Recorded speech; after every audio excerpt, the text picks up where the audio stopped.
ఇప్పుడు అసలు మనసుని నిలబెట్టడంలో కొంత కృతకృత్యుడివయ్యావు.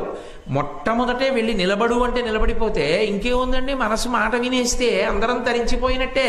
మయ్యేవ మనాధత్సా మయి బుద్ధిం నివేశయ అన్నాడు భక్తి యోగంలో. నా యందు మనసు పెట్టు, నా యందు బుద్ధి పెట్టు అన్నాడు. అలా పెడితే ఇంకే అన్నాడు అర్జునుడు. అభ్యాసయోగేన తతో, అభ్యాసం చేయడం మొదలుపెట్టు.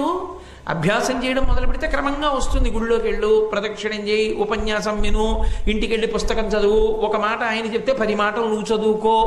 ఏం చెప్పాడు ఇవాళ అన్ని జ్ఞాపకం చేసుకో. ఎన్ని మరిచిపోయాను గుర్తొచ్చినప్పుడల్లా రాయి.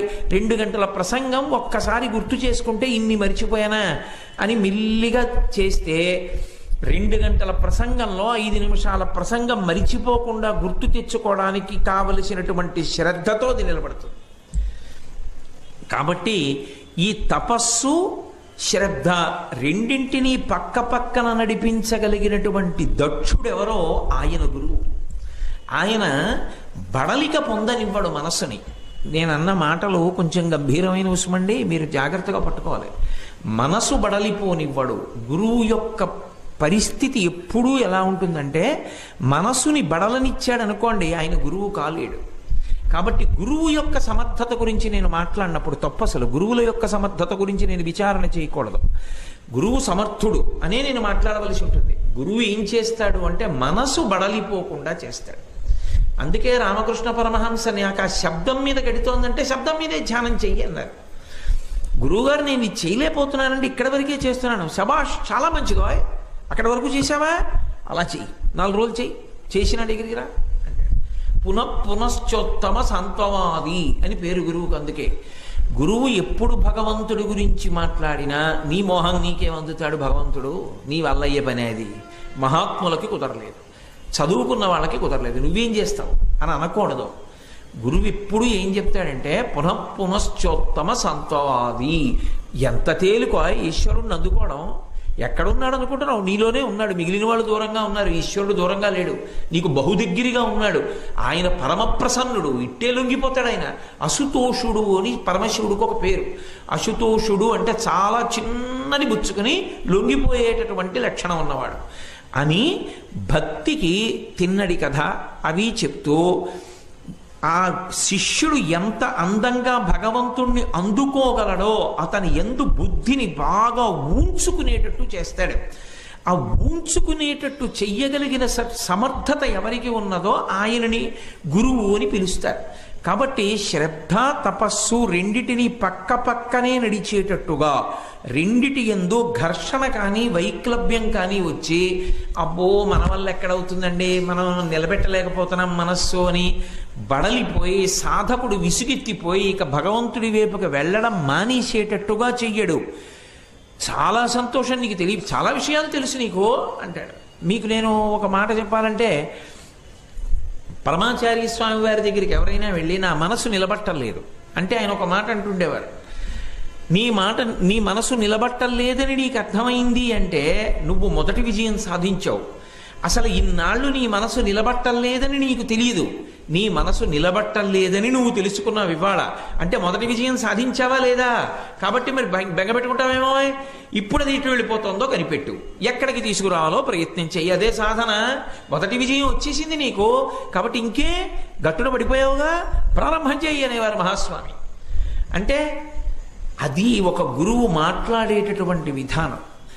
అలా మాట్లాడడం ద్వారా పునశ్చోత్తమ సాంత్వవాది అయి భగవంతుడికి దగ్గరగా తీసుకొస్తాడు తప్ప ఎవ్వరినీ కూడా ఏ కారణం చేత తనని ఆశ్రయించి ఉన్నటువంటి వాళ్ళకి ఉన్నటువంటి ఏ బలహీనతని కూడా, ఈ బలహీనత నీకుంది కాబట్టి నువ్వు భగవంతుణ్ణి చేరలేవనేటటువంటి మాటని గురువు అనడు. కాబట్టి ప్రత్యేకించి ఆశ్రమ ప్రాంగణముల యందు ప్రవేశించినప్పుడు ఆశ్రమాలలో ఉండేటటువంటి నియమములను తెలుసుకోవాలి. ఎందుకని? తపస్సు జరుగుతూ ఉంటుంది అక్కడ. తపస్సు శాంతికి కారణమవుతుంది. ఎక్కడ విశేషమైనటువంటి తపోబలం ఉందో అది జేబులో పెట్టుకున్నటువంటి ద్రవ్యం లాంటిది. జేబులో డబ్బు ఉందనుకోండి, ఈ వస్తువు లేదన్న బాధ ఏం లేదు, ఏ వస్తువు అయినా తెచ్చుకోవచ్చు. తపస్సు ఎటువంటిది అంటే తపకృతమిహావ్యయం అంటుంది మహాతల్లి అనసూయమ్మ శ్రీరామాయణంలో. తపస్సు చేసిన వ్యక్తికి అది ఎవరు తపస్సు చేశాడో వాణ్ణి రక్షించుకోవడానికి ఎప్పుడూ సిద్ధంగా ఉంటుంది. అందుకే తపస్సు ఉన్నటువంటి వాడు చెడిపోడు, చెడిపోకుండా రక్షింపబడుతూ ఉంటాడు. కారణం ఏమిటి అంటే తపస్సుకి రక్షించగలిగినటువంటి శక్తి ఉంటుంది. తపస్సుకి ఎంత అలజడితో ఉన్న వాళ్ళకి శాంతినివ్వగలిగిన శక్తి ఉంటుంది. మీరు గమనించండి, అంతంత మహాసామ్రాజ్యాలు పరిపాలించేటటువంటి రాజులు అన్నీ విడిచిపెట్టేసినటువంటి సర్వసంగ పరిత్యాగులు ఉన్నటువంటి ఆశ్రమాలకు వెడతారు. ఎందుకు వెడతారు? ఆయన ఆత్మయందు నిలబడ్డాడు, ఈయన బహుముఖ వ్యాపారముల యందు నిలబడ్డాడు. బహుముఖ వ్యాపారం చేయడంలో ఈయనకి అశాంతి ఉంది, తనలో తాను కూర్చుని అన్నీ విడిచిపెట్టడంలో ఆయనకి శాంతి ఉంది. శాంతి విడిచిపెట్టడంలో ఉంది, అశాంతి పట్టుకోవడంలో ఉంది. అందుకే నీకు పట్టు విడుపు తెలియదురా అని అడుగుతారు. పట్టు విడుపు తెలియదురా అని అడగడానికి కారణం ఏమిటంటే శాంతికి చేరిపోవడానికి, శాంతిగా ఉండడానికి క్రమక్రమంగా విడుపు అలవాటు చేసేస్తుంది శాస్త్రం. అంతేకాని అసలు విడుపు అలవాటు చేయకుండా పట్టుకోవడం ఒక్కటే శాస్త్రం నేర్పదు. మీరు బాగా గమనించండి, నేనన్నమాట. నాకు ఓ కొడుకు కూతురు ఉన్నారనుకోండి, నాకు కర్తవ్యాన్ని పెడుతుంది శాస్త్రం. వాళ్ళిద్దరినీ చదివించాలి, వృద్ధిలోకి తీసుకురావాలి, మంచి వరుణ్ణి చూడాలి, నా కూతురికి పెళ్లి చెయ్యాలి. నా కూతురికి పెళ్లి చేసినప్పుడు నేనే కన్యాదాత, నేనే కూర్చోవాలి పీటల మీద. నా కూతుర్ని కన్నప్పుడు బాలసారి చేస్తే నేనే కూర్చోవాలి పీటల మీద, నామకరణం చెయ్యాలి. నా కొడుకుని కన్నప్పుడు నేనే పీటల మీద కూర్చుని నామకరణం చేయాలి. నా కొడుక్కి పెళ్లి చేస్తే స్నాతకం చేయడానికి పీటల మీద నేనే కూర్చోవాలి. నా కూతురికి పెళ్లి చేసి కన్యాదానం చేసేసాను. చేసేసిన తర్వాత నా కూతురు అల్లుడు పీటల మీద పక్క పక్కన కూర్చున్నారు. ఇక నేను లేచి వెళ్ళిపోయాను నా భార్యతో. నా కొడుక్కి స్నాతకం చేసేసాను, అయిపోయింది నా పని. ఇప్పుడు నా కొడుక్కి కొడుకు పుట్టాడు, ఎవరు కూర్చోవాలి బాలసార పీటల మీద? నేను కాదు, వాడు కూర్చుంటాడు. నా కూతురికి కవల పిల్లలు పుట్టారు, ఎవరు కూర్చుంటారు బాలసార పీటల మీద? నా కూతురు అల్లుడు కూర్చుంటారు. అంటే ఒక స్థితికి వచ్చిన తరువాత ఇక విడుపు అలవాటు చేసింది. ఇక నువ్వు పట్టుకోవలసిన అవసరం లేదు. నీ కూతురు చేతిని అల్లుడు పట్టుకున్నాడు, నీ కోడల చేతిని, నీ కొడుకు చేతిని నీ కోడలు పట్టుకుంది ధర్మపత్నిగా. వాళ్ళు ఇక ధర్మంలో నడుస్తారు. ఇక నువ్వు శాంతిని పట్టుకో.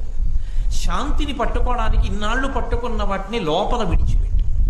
లోపల విడిచిపెట్టడం అంటే ఇక వెర్రి సంఘం వదిలిపెట్టేసి అదే పనిగా కొడుకు గురించి తాపత్రయపడ్డావు అర్థం ఉంది, కూతురు గురించి తాపత్రయపడ్డావు అర్థం ఉంది. మనమల గురించి నువ్వు తాపత్రయపడవు. ఇప్పుడు నీ చెప్పులు వాళ్ళు వేసుకోవాలి.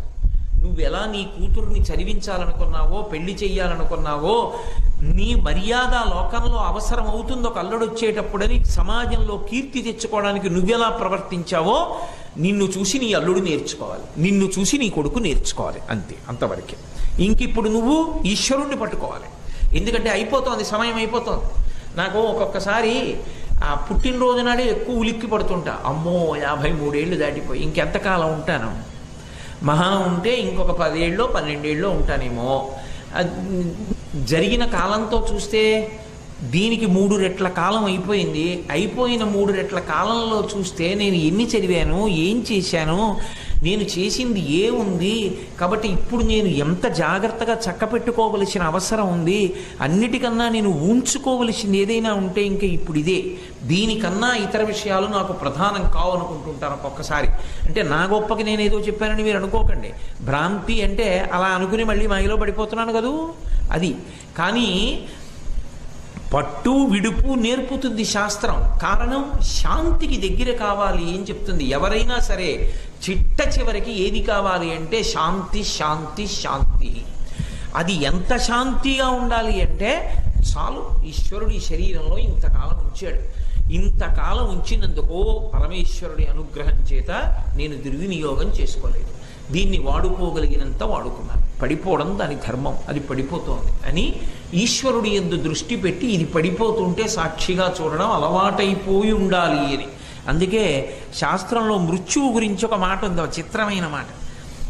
మృత్యువు ఆసన్నమవుతోంది అని తెలిసిపోతే ఏం చెయ్యాలని అడిగారు. ఎవరినీ లేపకు అని చెప్పారు. ఒకవేళ అందరూ నిద్రపోతుంటే తులసి కోట దగ్గరికి వెళ్ళి కూర్చుని తులసి మన్ను ఉండ చేసుకుని భగవన్నామని చెప్తూ నోట్లో వేసుకుని చప్పరిస్తూ శరీరం వదిలేయి అని చెప్పారు.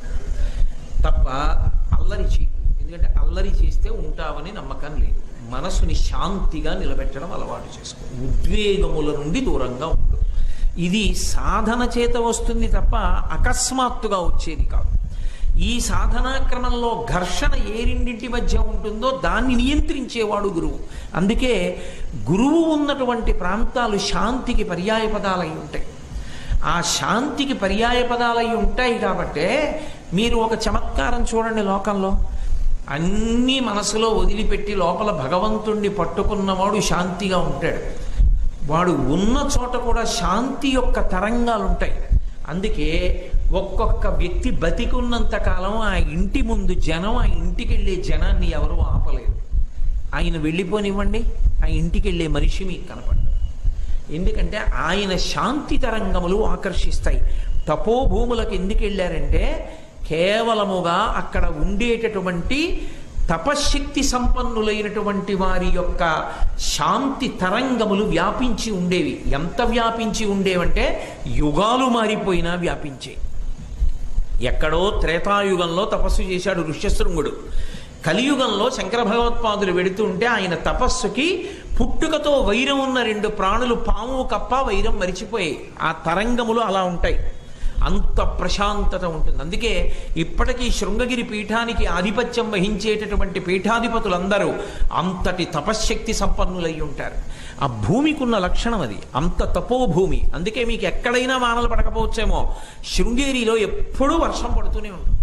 కారణం ఏమిటంటే అది తపోభూమి. అక్కడ ఋష్యశృంగుడు తిరిగాడు.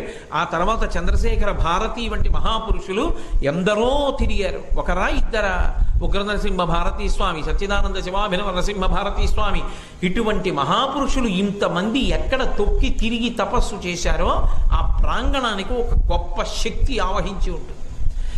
ఆ శక్తి అశాంతితో వెళ్ళిన వాడికి కూడా శాంతినిస్తుంది.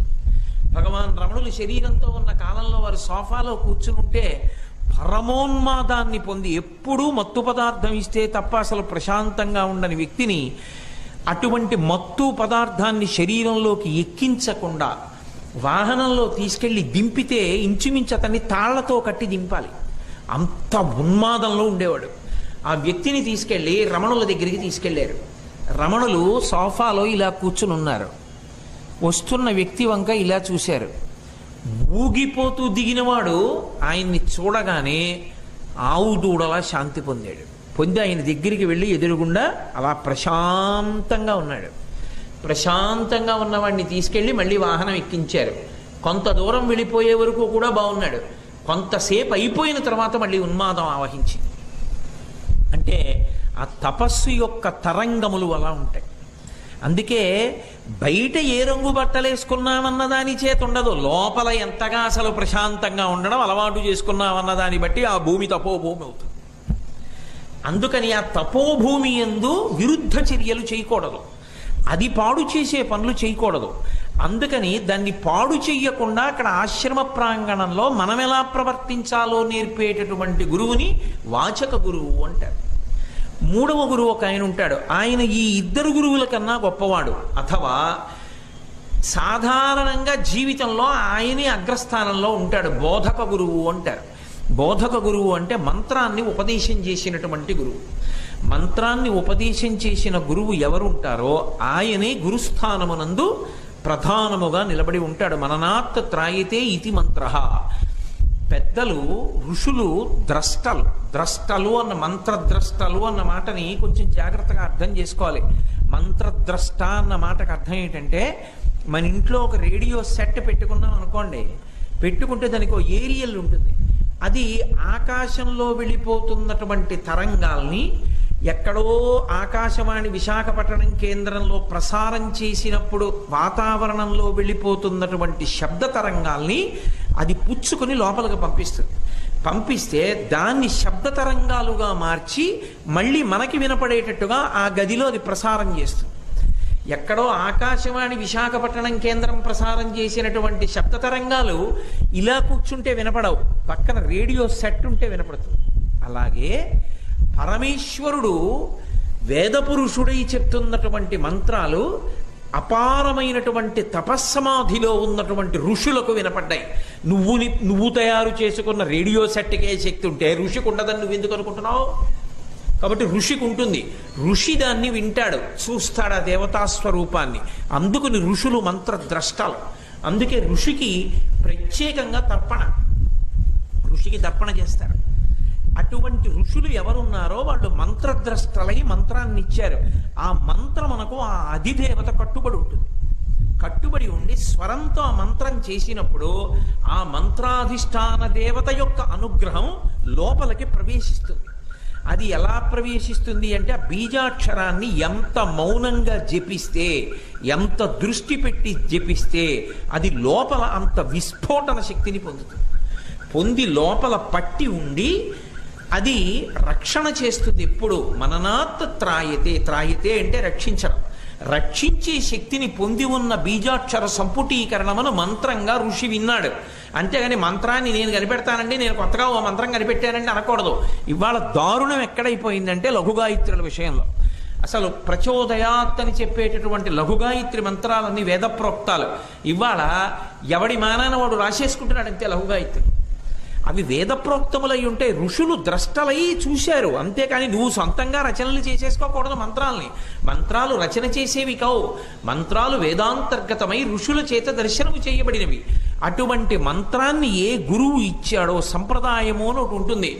ఆయన అంతకు ముందు ఎంతో జపం చేసి ఉన్నాడు. ఆ జపం చేసి ఉన్నవాడు కాబట్టి ఆయన ఆ మంత్రం ఇస్తాడు. ఆయనే జపం చేయకుండా ఆ మంత్రాన్ని ఇవ్వకూడదు. నిన్న మీతో మనవి చేసే కదా, ఆఖరికి తండ్రి తనకి కొడుకున్నా కూడా తాను గాయత్రి చేయకపోతే బ్రహ్మోపదేశం చేయడానికి అనర్హుడు. తాను గాయత్రి చేసిన వాడైతేనే బ్రహ్మోపదేశం చేయాలి. అసలు నిక్కచ్చిగా మాట్లాడాలంటే, కొడుక్కి ఉపనయనం చేస్తున్నాను అని సంకల్పం చేసిన తరువాత ముందరే 24 రోజుల ముందు దీక్ష తీసుకుని 24 రోజులు కూడా 24 లక్షల గాయత్రి చేస్తారు.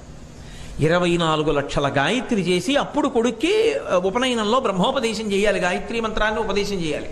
అంతేగాని ముందు ఏ దీక్ష తీసుకోకుండా ఏమీ చేయకుండా చేయకూడదు. అసలు నిక్కచ్చిగా మాట్లాడాలి అంటే ఒక్కొక్కడు మహావిద్వాంసుడు అవడానికి కారణం ఏమిటో తెలుసా? అక్షరాభ్యాసం చేసేటప్పుడు, అక్షరం దిద్దించేటప్పుడు సారస్వత బీజాక్షరాల్ని విపరీతంగా ఉపాసన చేస్తారు పెద్దలు. తండ్రి కానీ తాత కానీ. నేను ఒక వ్యక్తిని చూశాను అలా. ఒక 15 సంవత్సరాల క్రితం ఒక వ్యక్తిని ఒక చోట అలా హయగ్రీవ మంత్రాన్ని ఉపాసన చేసి ఆ తర్వాత అక్షరాభ్యాసం చేయడం చూశాను. ఇప్పుడు ఆ పిల్లవాడు అద్భుతమైనటువంటి స్థితిలో ఉన్నాడు. వాడికి వాడు తలుచుకోవడమే ఇక్కడ కావాలని. వాణ్ణి వెంటబడుతున్నాయి విద్యా సంస్థలు, నా దగ్గరికి రా. ఆ స్థితి ఎక్కడి నుంచి వస్తుంది అంటే, చెయ్యి పట్టి దిద్దించేటప్పుడు అతను అంత మంత్రజపం చేసిన వాడైతే ఆయన కోరిక మేరకి వీడు నా వంశంలో గొప్ప విద్వాంసుడు కావాలన్న అతని కోరిక చేత ఆ మంత్రశక్తి ప్రసరణం జరుగుతుంది. అందుకే ఎప్పుడూ గాయత్రి చెయ్యని వాడు తన కొడుకైనా కూడా అసలు గాయత్రి మంత్రాన్ని ఉపదేశం చేయడానికి వీలు లేదు. అందుకే బ్రహ్మస్థానం అంటారు. బ్రహ్మస్థానం నిర్ద్వందంగా ఉంటుంది. ఆయన ఏం చెప్తే అంతే శాస్త్రం. మీకు తెలిసిన్నది ఏదో ఆయన చేయలేదని అడగకూడదు బ్రహ్మస్థానాన్ని. బ్రహ్మస్థానం అంటే ఆయన ఏం చెప్పాడో అంతే.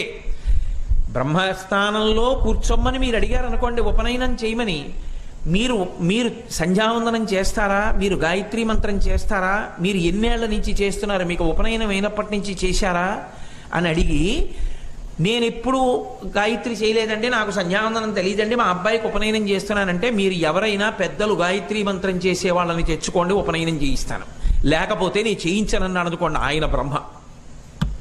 ఆయన శాస్త్రాన్ని ఖచ్చితంగా పట్టుకుని మర్యాద నిలబెట్టినవాడు తప్ప శాస్త్రమే అంగీకరించలేదు. తన కొడుకైనా సరే గాయత్రి చెయ్యనివాడు గాయత్రి ఉపదేశం చేయడానికి వీలు లేదని చెప్పి.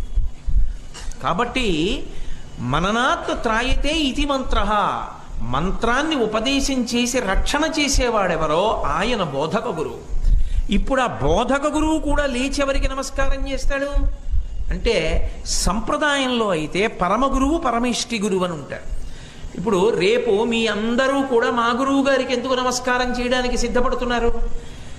నాకు ఆయన గురువు కనుక, నేను మీ యందు గురుభావనతో, మీరు నా యందు గురుభావనతో ఉన్నారు కనుక ఆయన మీకు పరమగురువు అయ్యారు. పరమగురువుకి గురువు పరమేష్ఠి గురువు. మా గురువు గారు వచ్చారనుకోండి, నేను మాట్లాడకూడదు, వెళ్ళి ఆయన పాదముల మీద పడిపోయి అయ్యా రండి మీరు మాట్లాడండి అని నేను అక్కడ కూర్చోవాలి. అది మర్యాద. పరమ గురువు అంటే గురువు గారికి గురువు, గురువు గారి గురువు గారి గురువు గారు పరమేష్ఠి గురువు. ఇంకా ముందున్న గురువులు పూర్వాచార్యులు అంటారు, వాళ్ళని పూర్వాచార్యులని పిలుస్తారు. అలా ఒక మంత్రాన్ని ఇవ్వగలిగినటువంటి దక్షత పొందడానికి వీలైన రీతిలో కొంత జపం చేసి సంప్రదాయ నిష్ఠతో మంత్రం ఇచ్చేటటువంటి గురువు ఎవరున్నారో ఆయన బోధక గురువు. పరమ గురువు అని ఒక గురువు. పరమ గురువు అంటే ఎవరంటే ఆయన ఇక ప్రణవాన్ని ఒకదాన్నే ఉపాసన చేస్తాడు, అగ్ని కార్యం విడిచిపెట్టేస్తాడు, ఎక్కడా ఏ కర్మ ఇక ఆయన చెయ్యడు.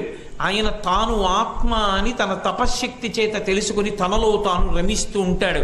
ఆ స్థాయికి వెళ్ళిపోయిన మహాపురుషులు ఎవరున్నారో అటువంటి వారిని అందరినీ కూడా పరమ గురువులని పిలుస్తారు. అప్పుడు పరమ గురువు అన్న మాట గురువు గారు అని అర్థం రాదు. నేను మీతో ఒక ఉదాహరణ చెప్పాలంటే మహాస్వామి వారు ఉన్నారు. మహాస్వామి వారు సన్యాసాశ్రమం తీసుకున్న తర్వాత ప్రణవాన్ని ఎప్పుడు కూడా జపం చేసేవారు. ప్రణవాన్ని జపం చేసి వారు దగ్గరగా 87 సంవత్సరముల చాతుర్మాస్యాలు చేశారు.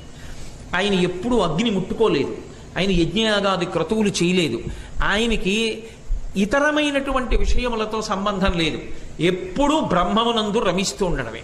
సన్యాస ధర్మంతో ఊళ్ళు తిరగడమే. మొన్ననే నేను విజయవాడ ఉపన్యాసాలకు వెడితే అక్కడ నాతో ఒక పెద్ద ఆయన చెప్తున్నారు, అయ్యా ఇక్కడికి వచ్చి విజయవాడలో మహాస్వామి వారు విడిది చేస్తే 2 సంవత్సరముల పాటు కృష్ణా జిల్లాలో ప్రతి గ్రామానికి నడిచి వెళ్ళారు. ఏమిటి పని అంటే ఆ గ్రామానికి వెళ్ళడం, పీఠం పెట్టడం, పీఠార్చన చేయడం, అనుగ్రహ భాషణం చేయడం, ఆ ఊరు వృద్ధిలోకి రావలసినటువంటి మంచి విషయాలు నేర్పడం, ఆ రోజు సాయంకాలం పూజ అయిపోయిన తర్వాత మరునాడు ఉదయం అనుష్ఠానం అయిపోగానే పీఠం పట్టుకుని మళ్ళీ నడిచి పక్క ఊరు వెళ్ళిపోవడం. అలా కృష్ణా జిల్లాలో ఒక్క గ్రామాన్ని విడిచిపెట్టకుండా తిరిగారు మహానుభావుడు మహాస్వామి. పాదచారి అయి సన్యాసాశ్రమ నియమంతో, అంతేకాని వాహనాలకి కాదు. అలా తిరిగి సన్యాసాశ్రమ ధర్మం నిలబెట్టుకున్నటువంటి మహాపురుషులు ఎవరుంటారో, అన్ని మంత్రములకు ఆది మంత్రమైనటువంటి ప్రణవాన్ని జపం చేస్తూ ఉండిపోయినటువంటి గురువు గారు లోపలికి వస్తే మిగిలిన గురువులందరూ లేచి నిలబడతారు శిష్యులతో. వారు పరమ గురువు. నిషిద్ధ గురువు అని ఒక గురువు ఉంటాడు.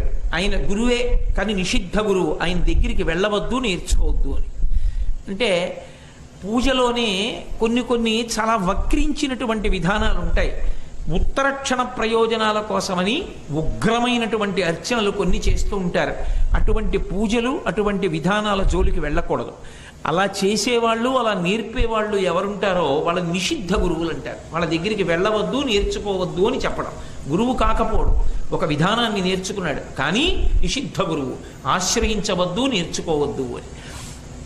కాబట్టి సూచక గురువు, వాచక గురువు, బోధక గురువు, పరమ గురువు, నిషిద్ధ గురువు అని ప్రధానంగా గురువు 5 రకాలుగా ఈ లోకంలో తిరుగుతూ ఉంటాడు అని. ఆ గురువు ఎవరు అంటే సాక్షాత్ భగవంతుని యొక్క స్వరూపమే. గురువు మాటకి పరమేశ్వరుడు కూడా కట్టుబడతాడు. అసలు మీకు ఇంకా విచిత్రం చెప్పాలి అంటే భగవంతుడి వలన గురువు దొరుకుతాడు, గురువు లేని నాడు అసలు పరమేశ్వరుడు అన్నవాడు ఉన్నాడన్న విషయము ఎవరికీ ఎరుకలోకి రాదు.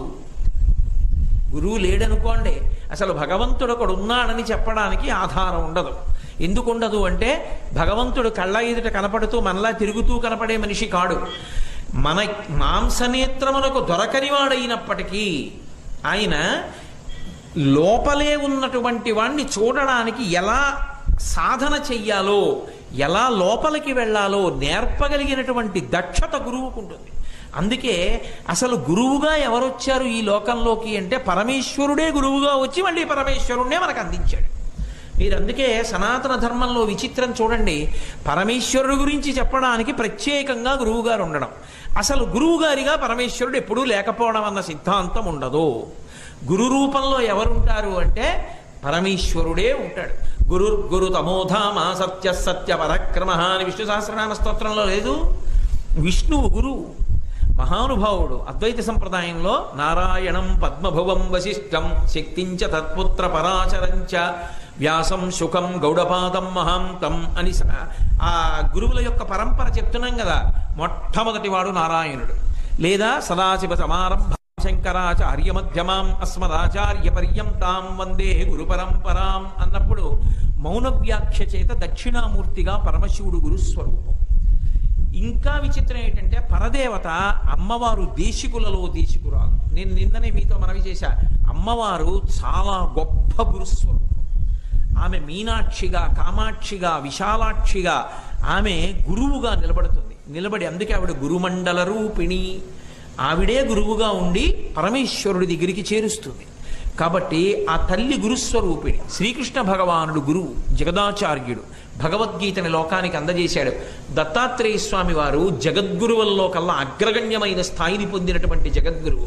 అటు శ్రీ విద్యా సంప్రదాయానికి, ఇటు అద్వైత సంప్రదాయానికి, అటు యోగ సిద్ధికి, మూడిటికి కూడా పతాక స్థాయిలో ఉండేటటువంటి గురువు దత్తాత్రేయ స్వామి. అటువంటి దత్తాత్రేయుల వారు గురువు. మీరు చూడండి, భగవంతుని యొక్క స్వరూపాలలో ప్రధానమైనవన్నీ గురుస్వరూపాలుగానే ఉంటాయి. బ్రహ్మ, విష్ణు, శివుడు ముగ్గురు కదా త్రిమూర్తులుగా చెప్తాం. అలా చెప్పినప్పుడు బ్రహ్మగారు గురువు. ఎందుకనంటే ప్రజాపతులను సృష్టించి వాళ్ళందరికీ కూడా ఉపదేశం చతుర్ముఖ బ్రహ్మగారే ఇస్తాడు కాబట్టి ఆయన గురువు. ఆయన లోకాలకన్నిటికీ ఇప్పటికీ కూడా లోకంలో ఒక మాట ఉంది, సన్యాసాశ్రమ స్వీకారం చేసి ఆ ఆశ్రమంలో తరించలేకపోయిన వాళ్ళు బ్రహ్మలోకంలోకి వెళ్ళి కూర్చుంటే బ్రహ్మగారి దగ్గర కల్పాంతం వరకు వేద పాఠాలు వింటుంటారు అని. కాబట్టి బ్రహ్మగారు గురువు, విష్ణువు గురువు, శివుడు గురువు, పరదేవత గురువు. గురువు కాని వాళ్ళు లేరు, వాళ్లే గురువులుగా వస్తారు. అసలు గురువుగా రావడం అన్నది గురు సంప్రదాయంలో, గురు పరంపరలో మొదటి గురువు ఎవరంటే పరమేశ్వరుడే. పరమేశ్వరుడే మొదటి గురువుగా వచ్చి తన గురించి తాను పరిచయం చేస్తాడు శాస్త్రాన్ని. లోకులు తనని పొందడానికి మార్గాన్ని చూపిస్తాడు. అది పరంపరగా వెళ్ళిపోతుంది.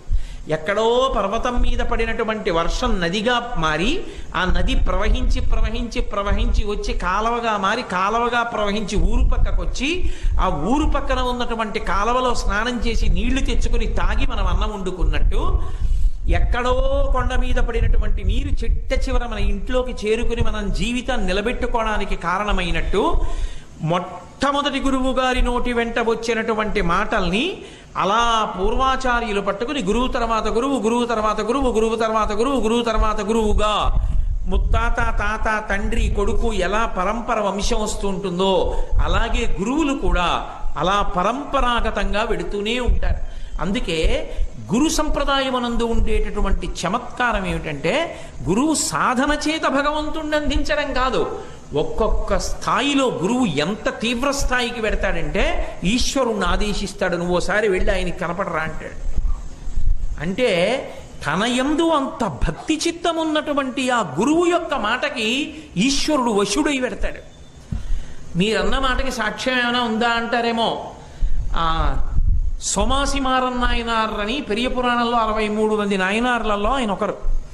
నాయనార్లలో కొంతమంది చాకలి వాళ్ళు ఉన్నారు, కొంతమంది చాలా చాలా తక్కువ స్థాయిలో జన్మించినటువంటి వాళ్ళు ఉన్నారు. నాకు జ్ఞాపకం ఉన్నంత వరకు 12 మంది మాత్రమే బ్రాహ్మణులు ఉన్నారు. అనేకమైనటువంటి వర్ణముల యందు జన్మించినటువంటి వాళ్ళు ఉన్నారు. ఈయన ఈ సోమాసిమారన్ నాయనార్ పుట్టుక చేత బ్రాహ్మణుడు. ఆయనకు ఒక కోరిక ఉంది, నేను సోమయాగం చెయ్యాలి అని కోరుకున్నాడు. నేను సోమయాగం చేస్తాను, కానీ నేను సోమయాగం చేస్తున్నప్పుడు హవిస్సునిస్తే, శివుణ్ణి పిలిస్తే అగ్నిముఖంగా వెళ్ళి శివుడికి ఇవ్వడం కాదు, శివుడు నా కంటికి కనపడకుండా అగ్ని కనపడడం. 12 మంది మాత్రమే బ్రాహ్మణులు ఉన్నారు. అనేకమైనటువంటి వర్ణముల యందు జన్మించినటువంటి వాళ్ళు ఉన్నారు. ఈయన ఈ సోమాసిమారన్ నాయనార్ పుట్టుక చేత బ్రాహ్మణుడు. ఆయనకు ఒక కోరిక ఉంది, నేను సోమయాగం చెయ్యాలి అని కోరుకున్నాడు. నేను సోమయాగం చేస్తాను, కానీ నేను సోమయాగం చేస్తున్నప్పుడు హవిస్సునిస్తే, శివుణ్ణి పిలిస్తే అగ్నిముఖంగా వెళ్ళి శివుడికి ఇవ్వడం కాదు, శివుడు నా కంటికి కనపడకుండా అగ్ని కనపడడం, అగ్నిలో నేను హవిస్సు ఇవ్వడం, అగ్నిహోత్రుడు శివుడికి ఇవ్వడం. నాకెంతవరకు కనపడుతుంది? అగ్నికి ఇవ్వడం కనపడుతుంది. అగ్ని శివుడికి ఇవ్వడం నాకు కనపడుతుందా? కనపడదు. ఒకప్పుడు కనపడేది. అటువంటి తపశ్శక్తి ఉన్న వాళ్ళకి కనపడింది రామాయణ కాలంలో. ఇప్పుడు కనపడదు, ఎందుకంటే మనకి చూడగలిగిన శక్తి లేదు దేవతల్ని, అందుకని చూడలేము. కానీ మరి అగ్నిముఖంగా ఇస్తే దేవతలు కడుతుందని నమ్మకం ఏమిటండి అంటారేమో. పక్కకి తీసుకెళ్లి ఈ సేవా కౌంటర్లో కట్టినటువంటి పన్ను ప్రభుత్వానికి చేరుతోందని నమ్మకం ఉండగాలేంది, అగ్నిహోత్రంలో వేసిన హవిస్సు ఈశ్వరుడికి అందుతుందని వేదం చెప్తే ఎందుకు నమ్మరు? వేదం ప్రమాణం. ఈ సేవా కౌంటర్లో కడితే మాకు అందుతుంది అని ప్రభుత్వం అంది. కట్టి రసీదు పుచ్చుకుని మీరు ఇంట్లో పెట్టుకుంటున్నారా లేదా? ఏమి వేదం చెప్పినప్పుడు అగ్నిహోత్రంలో హవిస్సిస్తే దేవతలకు అంది మీకు తృప్తి పడి వర్షాలు కురిపిస్తారనడానికి ఎందుకు అపనమ్మకం? వేదం మీద నమ్మకం అంటే నమ్మకమే. కాబట్టి నేను సోమయాగం చేస్తాను, కానీ అగ్నిలో హవిస్సు వేయడం కాదు. నేను అగ్నిలో వేసినటువంటి హవిస్సుని అగ్నిహోత్రుడు పట్టుకెళ్ళి ఇచ్చినప్పుడు శివుడు పుచ్చుకోవడం నాకు కనపడాలన్నాడు. అడిగాడు తోటి బ్రాహ్మణుల్ని, ఋత్విక్కుల్ని, నేను హవిస్సు అగ్నిహోత్రంలో వేస్తే దాన్ని శివుడు తినడం నాకు చూపిస్తారా అని అడిగాడు. అంత ప్రక్రియ మేము చేయలేము, అగ్నిహోత్రంలో ఇస్తాం, వాళ్ళ తప్పు కూడా కాదు, వేదం అంతవరకే చెప్తుంది, స్వాహ అంటూ వేస్తాం. అగ్ని శివుడికి ఇవ్వడం మేము చూపించలేము, ఎవరో సుందరస్వామి వారి లాంటి వారు చూపిస్తారన్నారు. ఆయన ఎవరు? ఆనాటి కాలంలోనే ఉండేవాడు 63 మంది నాయనార్లలో ఆయన ఒకడు, సుందరం అని చెప్పి ఆయన పేరు. ఆయన దగ్గరికి వెళ్ళు, ఆయన చూపించగలడు. ఎందుకంటే ఆయన శివుడితో మాట్లాడుతుంటాడు. ఆయన ఎంత శాసనం చేయగలడంటే శివుణ్ణి పిలిచి, ఏమై కొంచెం వెళ్ళి అతను పెడతాడు తినవయా అంటే, శివుడు అలాగేలే వెళ్ళి తింటాను అంటాడు. అంతగా వశుడైపోయాడు శివుడు ఆయనకి. ఎందుకంటే ఆయన భక్తి అటువంటిది, ఆయన గురుత్వం అటువంటిది. కాబట్టి ఆయన దగ్గరికి వెళ్ళాడు. ఈ సోమాసి నాయనారు ఆయన దగ్గరికి వెళ్ళాడు. వెడితే ఆయన ఎక్కడ కూర్చున్నా శివదర్బార్ అనేవారు. ఆయన ఎక్కడ కూర్చొనివ్వండి, ఆయన ఖాళీగా ఉండడం, ఆయన ఒక్కడు కూర్చోవడం ఎప్పుడూ లేదు ఆయన జీవితంలో.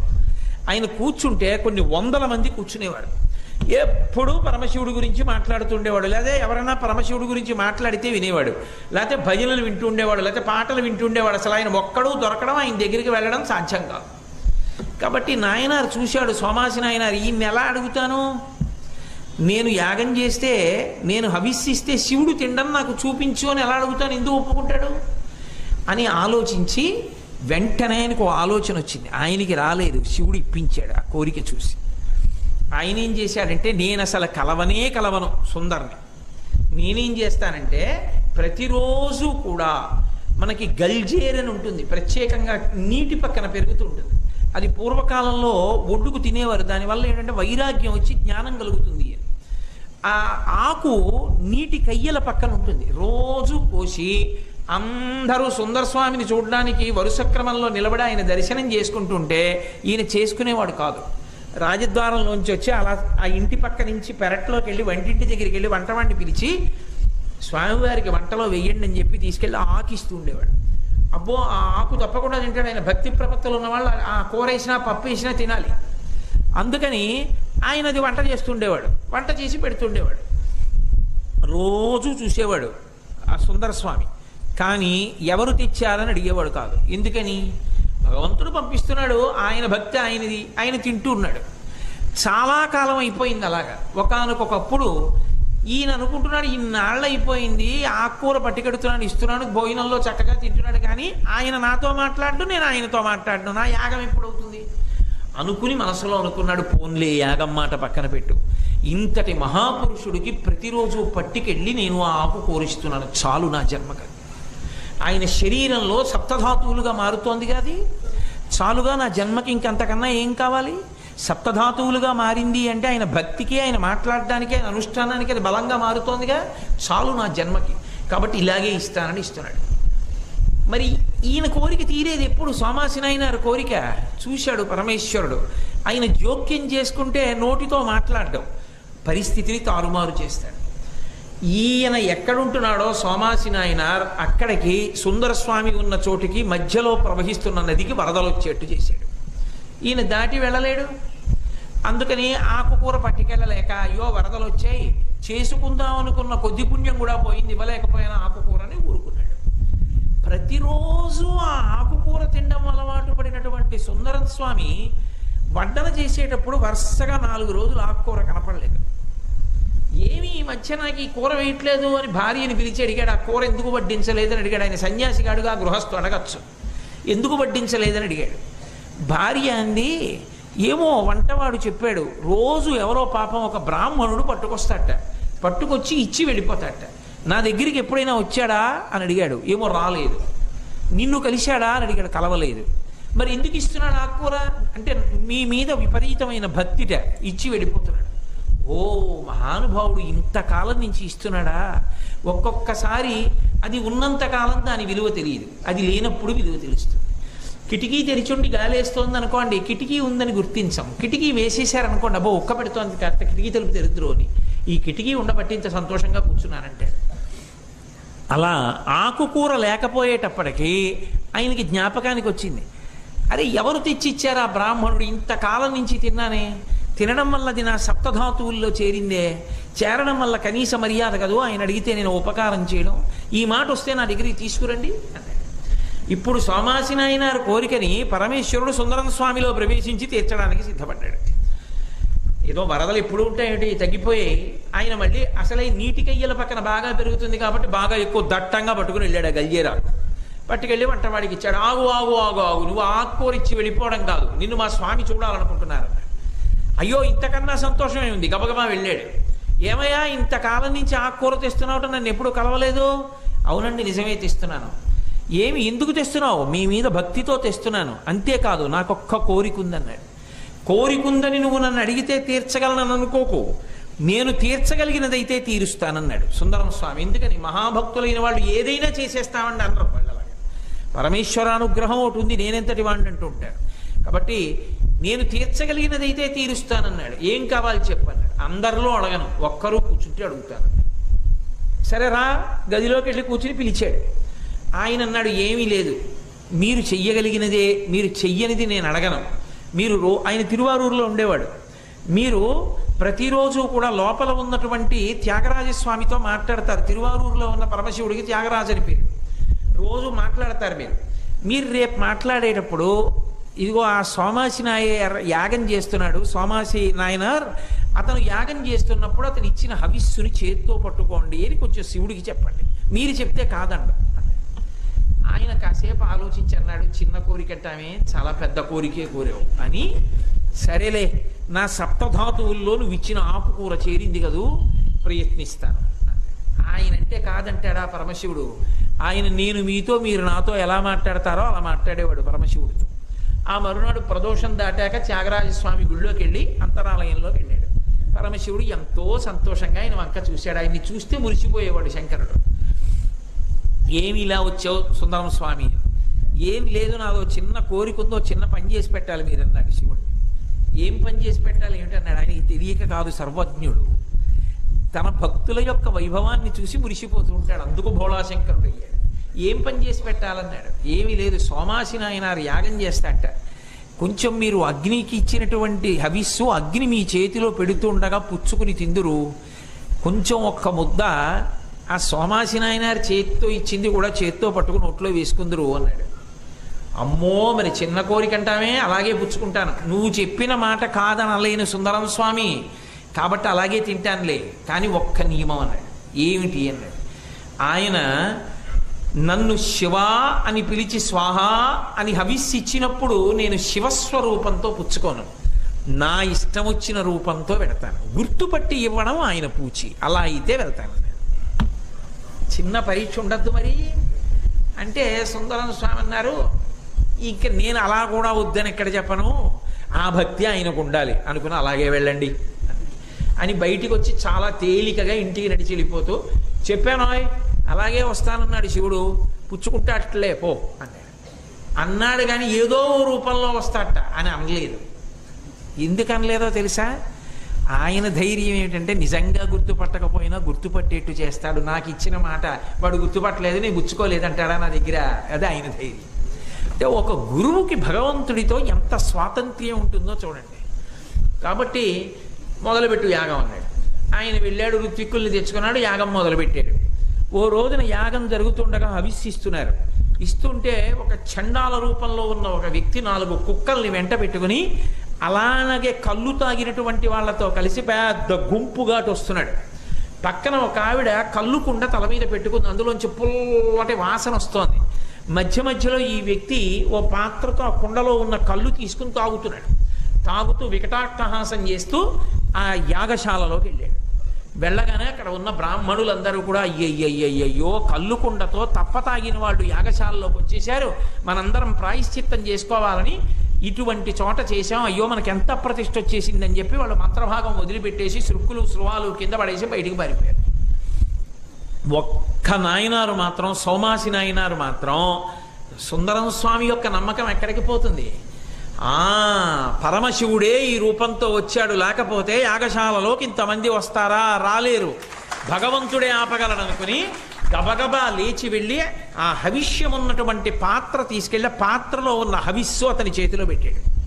పెట్టగానే పరమశివుడు 2 చేతులతో హవిష్యాన్ని పట్టుకుని వృషభవాహనారూఢుడై పరమశివుడిగా సాక్షాత్కరించాడు పార్వతీదేవితో. సాక్షాత్కరించి, ఇదేగా నీ కోరిక, మొట్టమొదటిసారి ప్రమాణానికి వ్యతిరేకంగా అగ్నిముఖంగా కాని హవిస్సుని నీ కొరకు తింటున్నాను. ఎందుకో తెలుసా? సుందరం స్వామికి మాట ఇచ్చా తింటానని, అందుకు తింటున్నానని నోటితో తిన్నాడు. అగ్నిముఖంగా రాని హవిస్సుని, అది వేద ప్రమాణానికే విరుద్ధం. అలా తిన్నాడు. తింటే ఈయన అరిచాడు లోపల నుంచి, సోమాసి నాయనారు, బ్రాహ్మణులారా రండి రండి, పరమశివుడు వచ్చాడు, దర్శనం చేసుకోండి దర్శనం చేసుకోండి అని. వాళ్ళన్నారు, నీకే బుద్ధిహీనుడా, పరమశివుడు ఎందుకు వస్తాడు, మేము రాం రాం అన్నారు. ఈయన నోరు కొట్టుకుని పిలిచాడు. వాళ్ళందరూ పరిగెత్తుకుంటూ వచ్చారు.